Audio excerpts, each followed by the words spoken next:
done. Now I'm just sitting here for a few minutes, legs propped up. I ain't gonna lie, it's like hurt a little bit when she put the thingy in. She put something, I forgot what it was, but yeah, fingers crossed.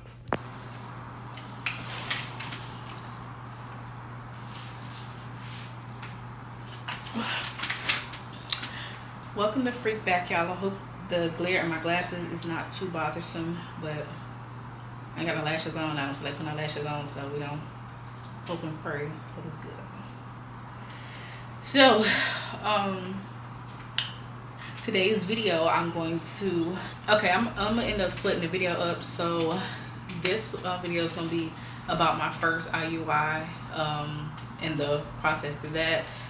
My first IUI was successful until it wasn't, so I'm going to get up into that, from the beginning of that up until, okay, so this video is going to be about, from the beginning of the process, from the very first day I went to a fertility clinic. So if you're not already, make sure you like, comment, subscribe. Follow me on Instagram at @I'mStillDaisy_, which will be right here on the screen. So everybody do the same. So I'm gonna start off by saying, save your negativity for someone else that cares. Because I'm gonna let y'all know now, I'm very proud of the choice that I chose. I have my reasonings. You may not agree. I don't care. I'm just gonna let you know now. Save it. If it helps, I'll block you.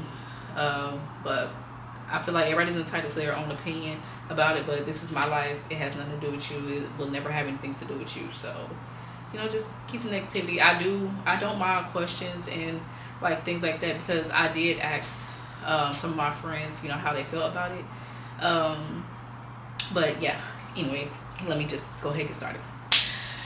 Okay, so it was February 20, maybe either the end of January or it was February 2022. Yes, so I got there in 2022, and right before I was leaving Italy, I decided that I wanted to go ahead with the process, because no lie, y'all, this is something I've said I was going to do since I was about 14, 15 years old, however old you are in 9th grade. And y'all know, well, no, y'all don't know her, but my bestie Shayla, she could tell you that, because me and her used to joke about it all the time. And it's crazy I say that I joked about it, because I'm like, little do I know I was dead serious that I was going to do this.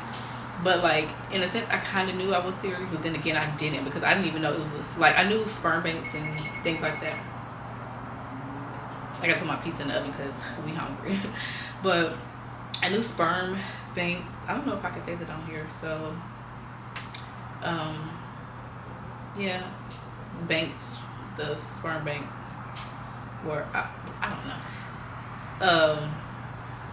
What is another word for it? Let me see if I can find another word for it. Okay, so we're gonna call it a cryobank. So, I always knew cryobanks were a thing, but I never really knew that people just choose to go there like I was, joking about, and just because they wanted to. And I'm not saying just because I wanted to, because I just randomly wanted a stranger donor. I just never been a person that was into dating. Don't ask why, because I don't know why. I just know I just never really been into it. I remember before I went to college, I was the last person I dated was about, I think I was in 11th or 12th grade, and then after that I didn't date again for like 5 years. Seriously, like I would talk to people, like text dudes and stuff, but it never really lasted, because I'm like, of course we're young college students. Nobody's really trying to have a real relationship like that, and for some reason I've always wanted, like, which most girls I would feel like and will want, like a real relationship. So I knew at that age people weren't ready for that. So I would just text dudes, talk to them. Didn't lose my virginity till I was 21. I think that was actually when I first dated again. No. I had a boyfriend with the y'all seen my petticoat. I'll link that video. But he was the next person I dated, and then after that, you're okay. You lay down by mommy, okay? Good boy. But I forgot what I was saying. Oh yeah, the video, I'll link that video, but that didn't last long because y'all seen that video, or you should have, and if you haven't, go watch it after this one. But yeah, it was him, and then the one I lost my virginity to. Cause like I don't really say I lost my virginity to the other guy because it was an attempt, but I was just like, that hurt. We good. Thank God I did. Anyway, it's so hot. Oh my God. Anyway, let me try to hurry this up. But I had decided, well, I was just never, into dating like that. And I knew as an adult, as I got older, it was just something I didn't really care for. So after I was 21, I didn't really date around much. I had a few little links, sneaky links. Not at one time. I had one at a time.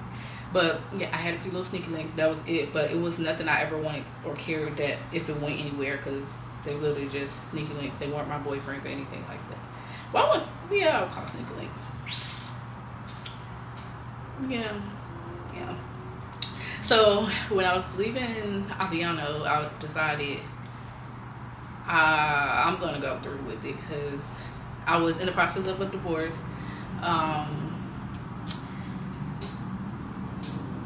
I can't say that. I can't say that part. I can't incriminate myself. But yeah, I was going through a divorce. So I was like, I don't care to date again. And so when I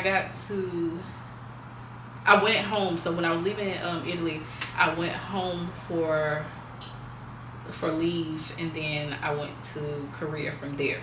So while I was at home, I decided, or right before I left Italy, I looked up a place in Atlanta, a fertility clinic, because I didn't know where to start. I actually got on YouTube and watched a few videos of where to start because I didn't know. And I kind of did it out of order anyway, which I didn't know until so kind of like later. I think after these appointments is when I realized, I should have waited before I bought the vials, which is the tubes of male kids, or the kids that come out of male, so sperm vials. So I'm gonna refer to those just as vials, but I bought that first. I went on YouTube, watched a few videos, and then that's when I looked up the place in Atlanta, made my appointment for when I came home for leave. So I did go online, start searching through the banks, and I could definitely say it's not a lot of black men on there at all, because that was my number one thing. I wanted a black American man. And yes, some people might get offended, like, why you gotta be Americans? Because that's my choice. I'm a black American woman, so that's what I'm more so like attracted to, even though I know it's not supposed to be like who you're attracted to. Is my camera dying? Yeah, it is.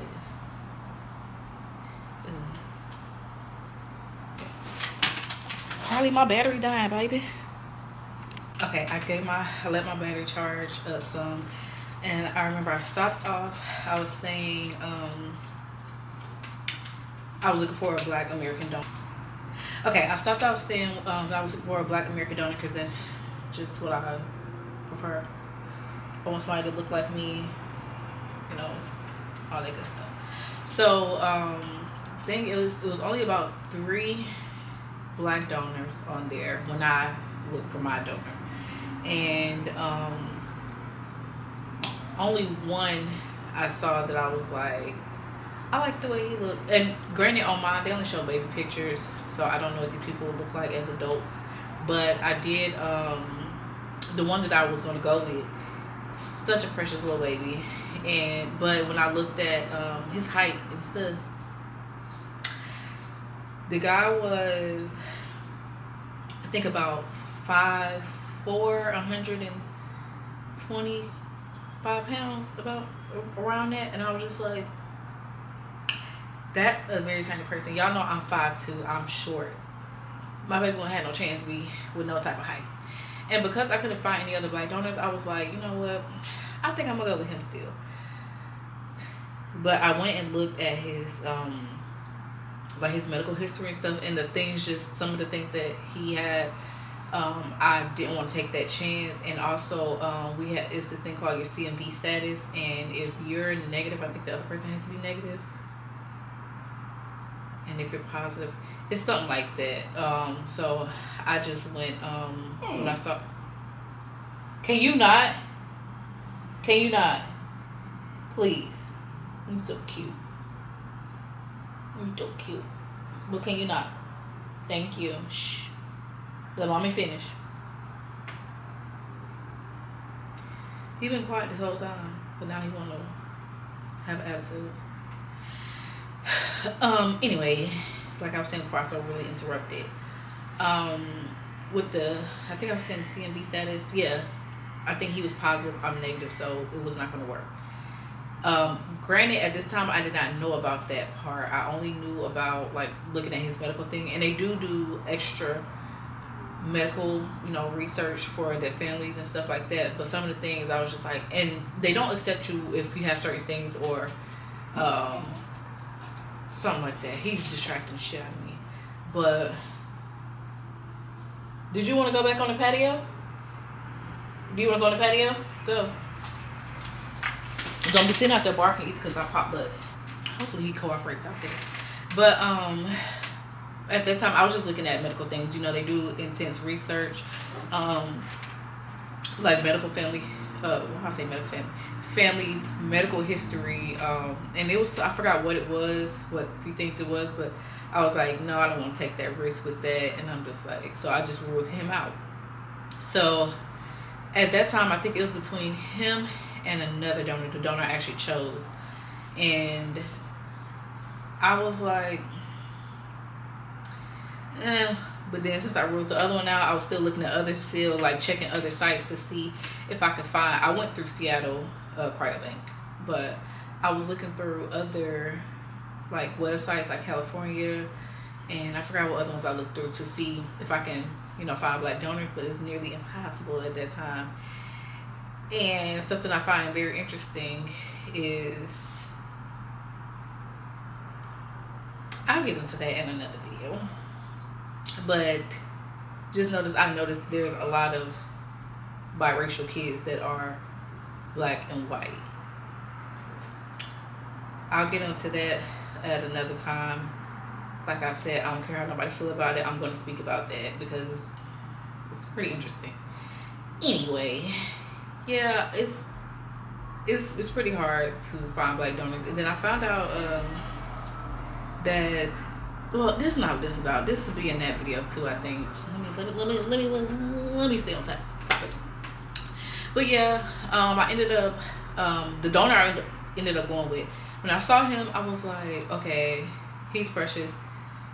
Looked through his medical stuff, and I was like, okay, pretty good. And because I did want a donor, like a person of color, so I did stick with a person of color. Couldn't get a black donor, so I ended up just going with the donor that I have. He's Hispanic. So I noticed he had his vials, like the next day when I checked, they were, he only had a few left, and I kind of panicked, and I was just like, oh no, he's about to be gone, so let me hurry and buy. So I hurried and bought 2, which I always advise to buy at minimum 2,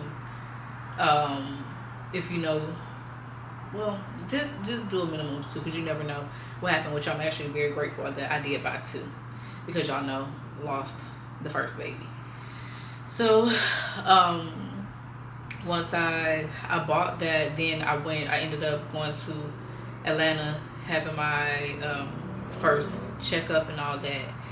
And with the first checkup, they check your AMH levels. Y'all have to Google these terms. I'll probably try to put it on the screen somewhere. They do saline ultrasound, which is when they put like I'll put all the information on the screen, y'all, because I forget what this stuff is. Like, I know what I did, but to explain it is kind of hard. But I know they use saline to make sure, I think your tubes are open or something like that. It's something. They also check to see how many eggs you have, and every time I go to a doctor and they like do the transvaginal ultrasound, which is, it looks like an adult female adult toy. Well, men play with them too. So an adult toy, it looks like that, and they like take a look around, and they always say, they was like, oh my God, you have a lot of eggs. I just be like, yeah. And I'm grateful to have a lot of eggs. And just because y'all have to remember, just because you have a lot of eggs do not mean that they're healthy, or all of them, you know, it could be something wrong with some of them, and that could be the one that fertilizes and cause miscarriages and things like that. But yeah, I don't know, it's kind of weird when they tell me that. I know I should be like excited, but it's just like, some women suffer from low egg count, so I kind of be feeling bad, even though of course it's not my fault. I still be kind of feeling bad. It's just like, oh yeah, I have a lot of eggs. Yeah. I'm grateful, very grateful, in case I did want to have kids or donate eggs or anything like that. But they did that. Let me see if I can pull up all the tests I did, because they did have me. They do a pregnancy test to make sure you're not pregnant. Then you go speak to the doctor after the nurse or ultrasound tech or whatever the lady is. Do the scans that you have to do. Let me see. And then they drew blood. Did they do it there? I think they did it there. Just so they can, like, your blood work and stuff. And I'm gonna see if I can pull up all the ones I had to do. And the clinic I did go to in Atlanta is called Kind Body. They have locations I went to Kind Body. I mean, I don't mind sharing my information, I guess. So my AMH level was 8.30, and my follicle count, which is eggs, was 28 observed. And you'll access all this stuff on their website, which I like, because it's pretty convenient to just be able to go online easily and quickly to find what you need. Oh, it shows when I had my so when I went for the first time, which was March 2022, it was March 7th is when I had my appointment. And so we do so the blood work, it tests for hemoglobin A1C, WBC count, let's see, I don't know what this says. Some of the words are cut off on here, y'all, so don't think I'm slow. So hemoglobin A1C, your white blood cell count, hemoglobin, I don't know if it's another word on it, hematocrit, I think. Because like I said, y'all, some of the words is like cut off, and then the next letters at the bottom is weird. They do 2 for the red blood cell count, platelet count, infectious and diseases like gonorrhea, chlamydia. Well, I don't know if I can say this word. So I'm gonna say infectious diseases, things like that. Your hormones and vitamins like testosterone, vitamin D, AMH, prolactin, TSH. There's a lot of stuff. Creatine, glucose, monocytes, lymphs, basos. Yeah. So it tests for a lot of different things. You'll also do a carrier screening, which they do for your donor as well. Let me see what all screenings they have for the donor. So genetic screening, their profile, which has like their birthday, the racial group, height, weight, color of the hair, eyes, SAT scores, family history, and things like that. They have all that on there. And I believe you do have to pay on Seattle and some of the other sites to access that information. But I mean, you don't want to be choosing anybody off no random information, so you might as well pay it. I think you only have to pay, I don't know if you have to pay per donor, or if you can pay for a subscription. I don't remember. It's been 2 years, y'all, so bear with me. But yeah, so after I saw them, I ended up going to Korea, and then I ended up going to Korea. So I've just put it on hold kind of, because that October 2022 is when I planned on doing the insemination, or it was either September or October. It was for whenever I was going to be at home. So I think it was that September. But it didn't work out because I didn't know you had to do all this extra stuff before. I didn't know you just couldn't just go in and be like, I'm ready. So when I got to Korea, I ended up contacting, who did I contact? Maybe the one from home, Body. And then they told me like I have to do my HSG and all that, which is HSG. I'm not gonna lie to y'all, that is painful. So basically, I think you go on the 3rd day of your cycle, and I think they attach a tube to your uterus. Don't quote me, y'all. You might have to look it up, watch a video, because this is what I think happened. But they attach a tube to your uterus, and then they insert liquid, like either water or some blue dye or something, and they are watching on the ultrasound to make sure your fallopian tubes are open, so the liquid should come out of both ends. If it doesn't, it's blocked. They can try to unblock it, but it's not always successful, or it can be blocked to where they can't do anything. So that'll cause issues for people, you know, trying to go the route I did, like IUI or ICI, which is at home insemination, or like IUI is what I did. That's what people call turkey basting. But you have to just go straight to IVF, because you can't, your fallopian tubes can't produce eggs and things like that. So with that test, oh my God, Jesus Christ. So when I first went to get that done, they couldn't do it that day, I think. So I don't know why they imitated it or whatever they did, but that junk hurt. So I was just like, ooh, hopefully I gotta do that again. But then when I actually went in for the actual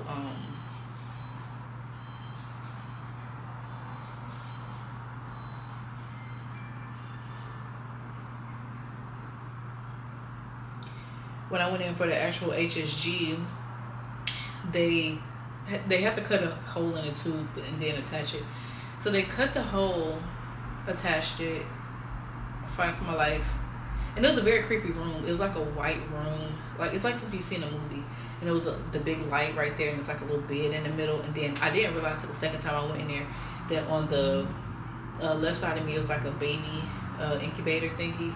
The room was just creepy altogether. And so when they attached it, they put me in a wheelchair, wheeled me to the room.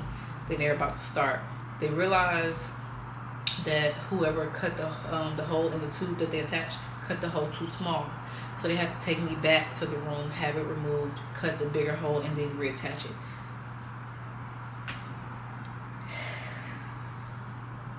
I thought it was gonna be the end of me.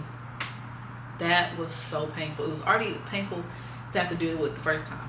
And then for them to have to do it again, it just really pissed me off. I just felt so defeated. Like I was sitting in a wheelchair just like this, because I was just so defeated. Felt so defeated because I know I was gonna have to do that pain again. So after they did it, they helped me into the wheelchair, and I was telling them, I'm just like, because I'm about to, throw up, because that's how my body reacts to pain.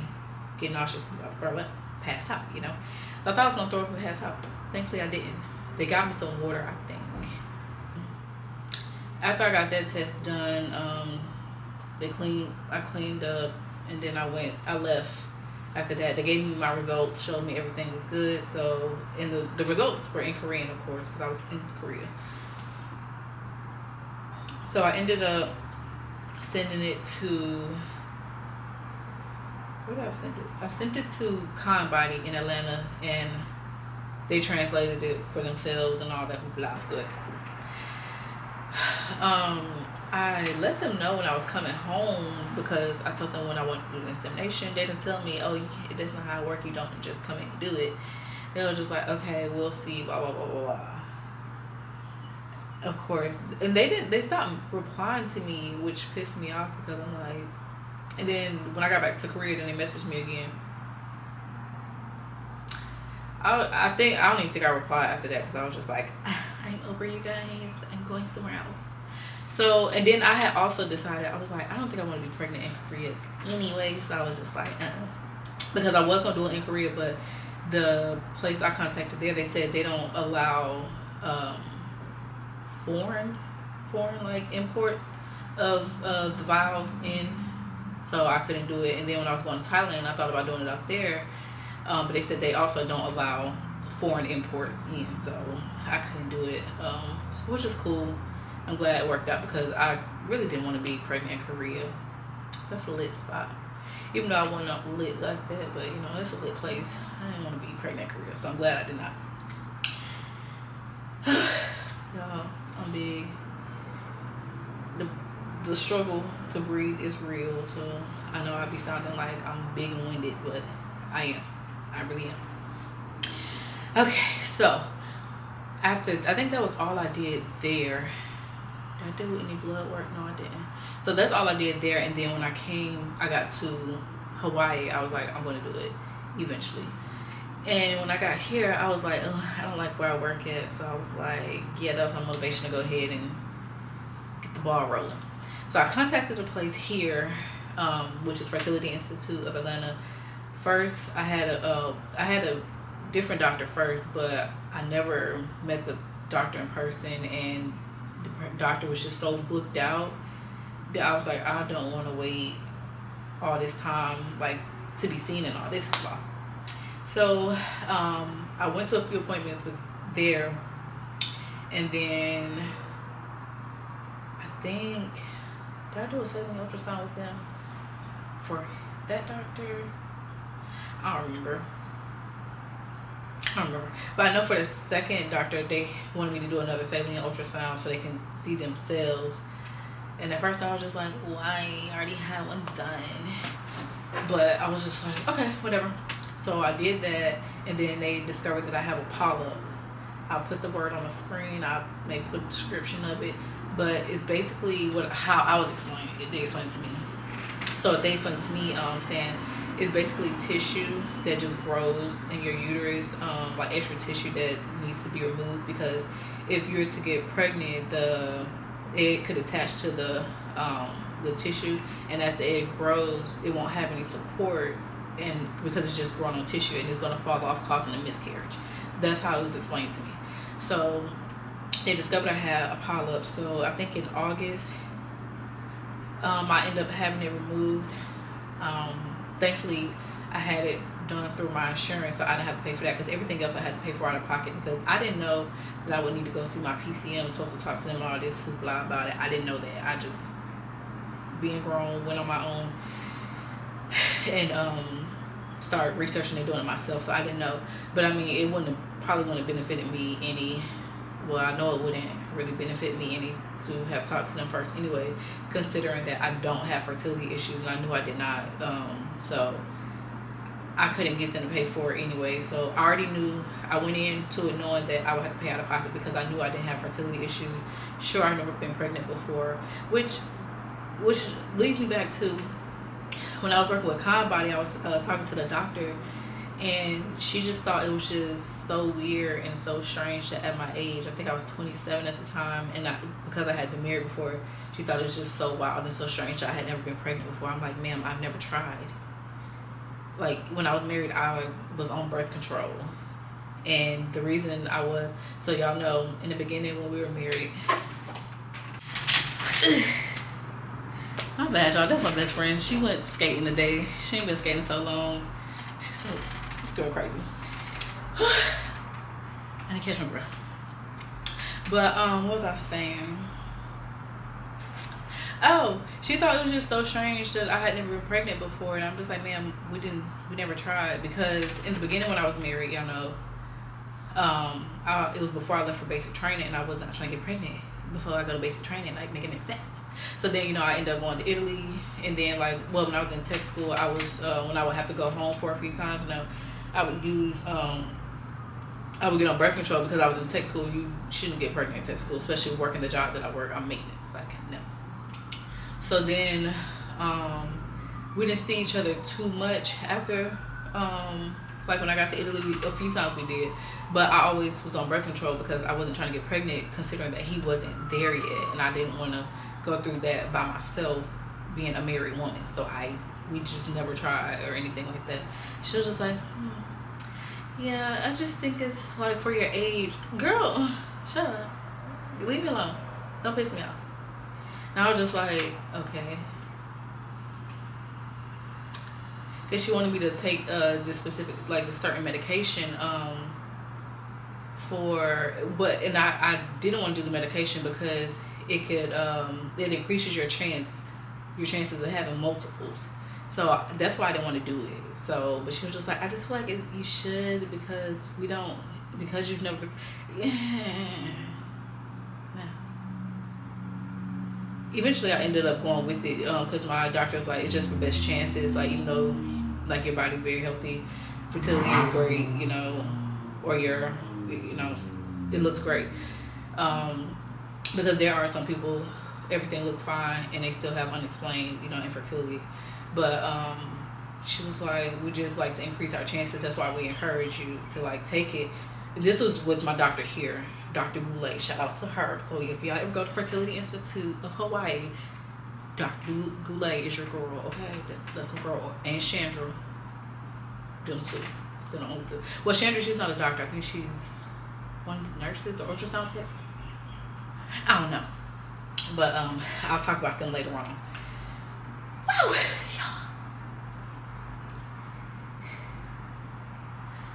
Y'all. Okay. So after like I was saying, what was I saying before that?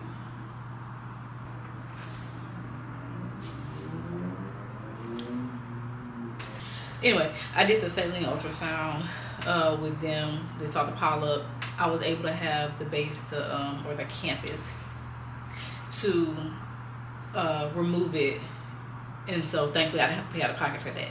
So I did that in August, I believe it was. Got that removed, and I ain't gonna hold y'all. At that time I hadn't had a period since like March. And when I got into March, it was kind of late, and I was like, cause I ain't gonna lie to y'all, I did have me a little boo in Korea, and we ain't gonna go too much into that. But yeah, it came late, but then it came. I was just like, so after that, I didn't have any more until like September, and I was like, I know I'm not pregnant, so y'all did all these ultrasounds and all these tests, so y'all know I'm not pregnant. So when I got the period in, or I'm gonna say cycle, I like using the word cycle, but when I got that cycle, it was I think beginning of September. And so because they did blood work to see if they can time it and see like when it's coming, so they told me it was coming soon, thankfully. Ooh, hey baby. Hey baby. He's in here doing some little movements. They not little movements, I ain't gonna hold you. I'm pretty sure he was trying to escape. Hi baby. Ooh, okay. So once I got the period back, she was like, they gave me oh, that's what I was talking about too, the meds. So I'll go back into that after I finish this part. But with the I forget again. When I tell y'all baby brain is something, it's real. Let me think. The sirens. Okay, so once my period returned, I went, to talk to the doctor, and she was like, she gave me a prescription to go get the meds. It was letrozole, and she gave me the lowest dose of it, which I think was like 1.5. I don't remember. But she gave me the lowest dose that you can get. And I don't remember how many days I had to take it. And all that hoopla. I don't remember. But I think it was for 5 days. I had to take one pill for 5 days. And so once I did that, because that's supposed to, I think, trigger, no. I forgot. I'll put the information, or I'll put in a voiceover for what it does if I need to. But I did the letrozole, and then after I took the letrozole, I did letrozole for 5 days, and I went back in for another ultrasound, because they do the transvaginal ultrasound like quite a few times to measure, like to wash the egg and measure it, make sure it's growing appropriately. And that's what the letrozole is for. It's supposed to help grow the egg a little bit faster. So she was monitoring the egg to make sure it was growing like at the correct pace, because it needs to be between, I think, 18 and 24 or 22, something like that, to be mature enough to, fertilize and things like that. So she washed it. I think it was at like 17 point something the day before I did the first insemination. She did, after she checked and did the measurements. Whew. Okay. They gave me what they call a trigger shot, and it's to trigger your ovulation. Do I need trigger shot? No, I don't. Because I ovulate normal, natural. So, but for best chances, they recommend that you do it. So I was like, okay, cool, whatever. So triggered, did the trigger shot. Next day they had me come in for the insemination. They have you come in about 2 hours early, I think, for your actual appointment time, so you can get your paperwork and stuff out the way, which paperwork is not much at all, because I did have to I think, I don't know how many days in advance, but they'll let you know when to order, like for your vial to be shipped to them.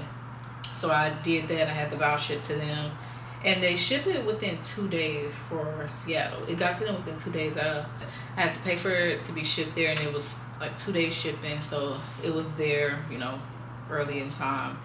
So I did, once I got to my appointment, they do it like also 2 hours early, so to make sure you're coming to the appointment. You get there, fill out paperwork, and once you get there, they let them know, and then they start unthawing the vials. And then they also let you know, once they're about to do the insemination, the sperm count.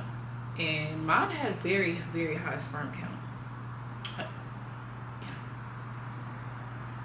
He had a very high one. So I'm like, that was great. I think at that one, he had 18 million. I think it was that one. I don't know if it was that one or the second one. I don't know. One of them was like 18 million or both. I don't know. So, you sit there, you wait, they unthaw it, you do like your paperwork and all that stuff, and then you just sit and wait. Then they come get you. I think they let you go pee first. Yeah, you go pee first, then you lay down. They'll be putting it in a tube and whatnot, and I'll just sit there watching. I think I may have a video or a picture. If I do, I will post it. Today's the motherfucking day.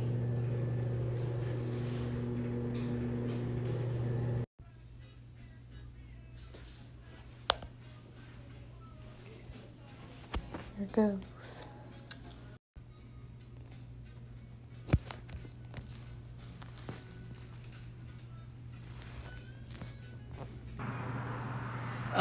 Yeah, if I do, I do have a video or something. I will post it, or a picture of them, like, whatever they were doing.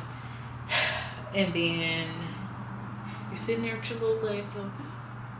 You take a little turkey baster. I'm just playing. It's not a turkey baster. It's this long catheter, and they shimmy it on in, and then they push the little button or whatever it is, and for it to go. And then it just goes into your uterus, chasing the eggs around. Yeah, that's pretty much it. So when I did that insemination, Dr. Goulet did it. But with my second one, it was Chandra that did it. But I ended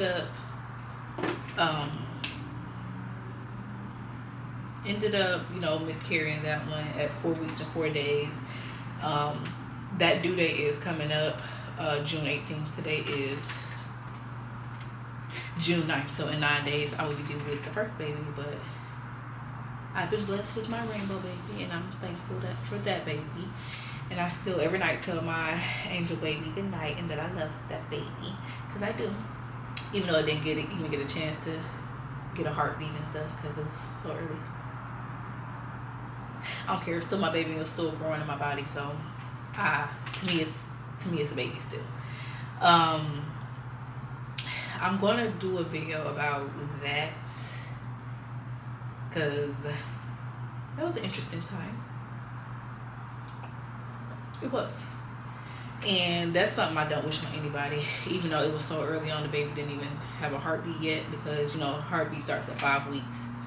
And I was only 4 weeks and 4 days, so it was very early on. So once I was confirmed pregnant with that, I did I'm going to do a video about that one, like the first IUI symptoms that I had and things like that, because I tried my best not to symptom spot, but I did take notes of things I noticed was different or felt weird about my body with the first one,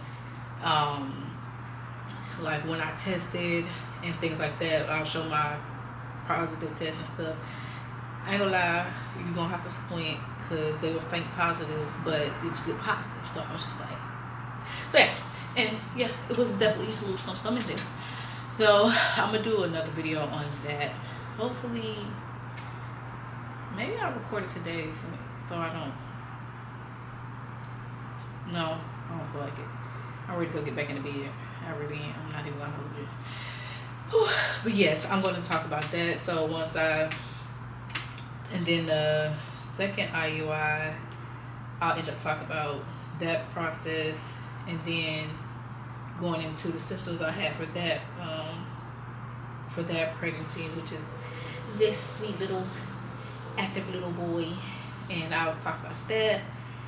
And then I got a lot more videos to go coming out, so I'm gonna try to stay on top of it. I'm gonna try to vlog going home, because y'all know I go home in the next few weeks, so I'm trying to get enough videos recorded for then, because I want to record my labor too. I don't know how I'll post it, but I'm definitely document it. So yeah. So I hope you enjoyed that video, and I got a lot more coming up for stuff to talk about regarding this and different topics about it. It's a lot, so I hope it's interesting to y'all, and yeah. I love you all, and I love me to F back. And make sure you follow me on Instagram at _, which will be right here on the screen. Make sure you like, comment, subscribe. Tell everybody, your cousin, baby daddy, ex-baby daddy. I don't know how you can be an ex-baby daddy, but you is. Stepmama, cousin, girlfriend, sneaky link, butt buddies. I don't care. Tell everybody. And I'll see you guys in the next one. Every time she walk by, I be like, there she go.